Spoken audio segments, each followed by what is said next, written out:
Today's video will be on Pythagoras' theorem. So our learning goals for today, by the end of the lesson you'll be able to identify the hypotenuse, recall the formula for Pythagoras' theorem, calculate the length of the hypotenuse using Pythagoras' theory.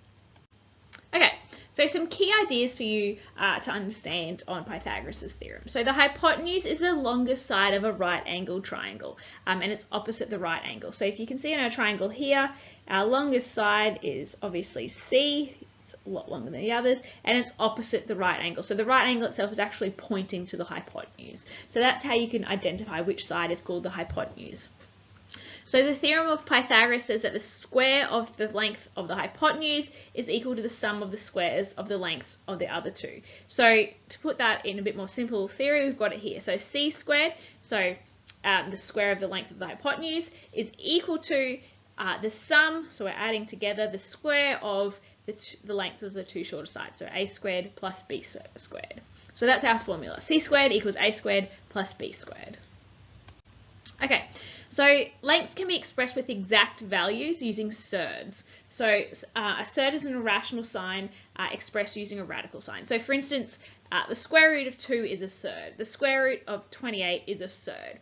So when expressed as a decimal, a surd is an infinite non-recurring decimal with no pattern. So for instance, if you type the square root of 2 into your calculator, you're going to get 1.414213563 blah blah blah. It'll go on for infinity, and it's non-recurring, so we can't really say, use a recurring sign or anything like that. It's infinite, non-recurring. There's no pattern, so it's easier just to express it as a surd because that's an exact value.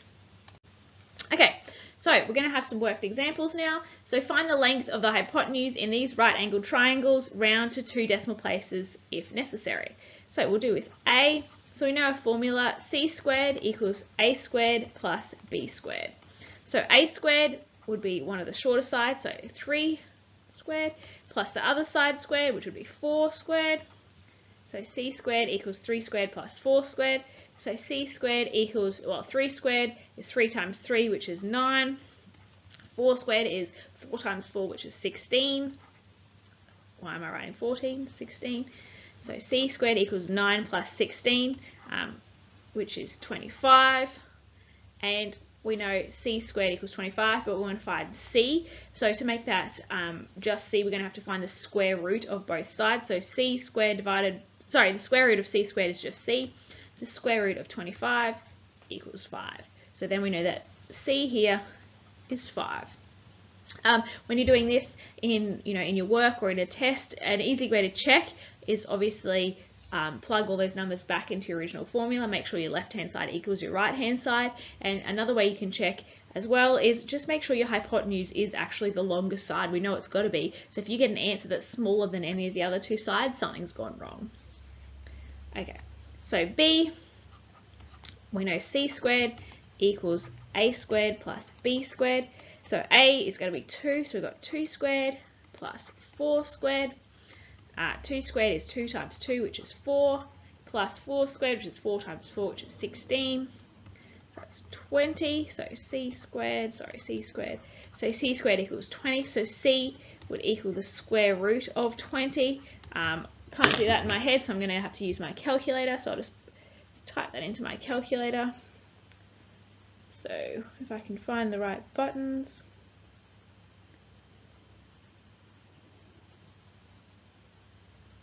So the answer there is 4.4721 blah blah blah blah blah. It's going to go on forever. It says to round to 2 decimal places though. So my answer will be 4.47 because the next digit is 2, so we're just going to round to 2 decimal places. So 4.47. And that would be that one there. Okay, so the next one is find the length of the hypotenuse of this right-angled triangle. It should be these right-angled triangles. We've got 2 there of these right-angled triangles. Add an S, giving the answer as an exact value using surds. Okay, so C, we're still using our same formula. C squared equals A squared plus B squared. So C squared equals 2 squared plus 5 squared. So C squared equals 2 times 2 is 4, plus 5 times 5 is 25. So C squared equals 29. And we're answering in surds. So we're going to do the square root. So C equals the square root of 29. So that would be a surd. We're leaving that as an exact value. So we just leave that as it is because it's told us to answer in exact values using surds. Okay, I'll clear the screen. We can do our last one, which is D. So C squared equals A squared plus B squared. So we've got 13 squared plus 15 squared. Can't do that in my head, so I'm going to use a calculator. So 13 squared is 169 plus 15 squared is 225. 169 plus 225 is 394. So 394. So C squared, equals all of these things. So C squared equals 394. We're answering in surds. So C equals the square root of 394. And I should put in my units, which is centimeters. And I think I forgot to do that in B. So make sure you're always putting in units as well if you're given units. So C would equal the square root of 394 centimeters. So we're answering as the surd there. So that's the end of the video on Pythagoras' theorem. Just make sure you know the formula, C squared equals A squared plus B squared, and you know how to apply that to different answers, to different situations, and your answer, make sure you're answering how the question asks. So if it's asking you to round to 2 decimal places, do so. If it's asking you to use exact values, remember to use surds. And as usual, the way I always end my videos, if you need any help at all, any questions, come and see me in class.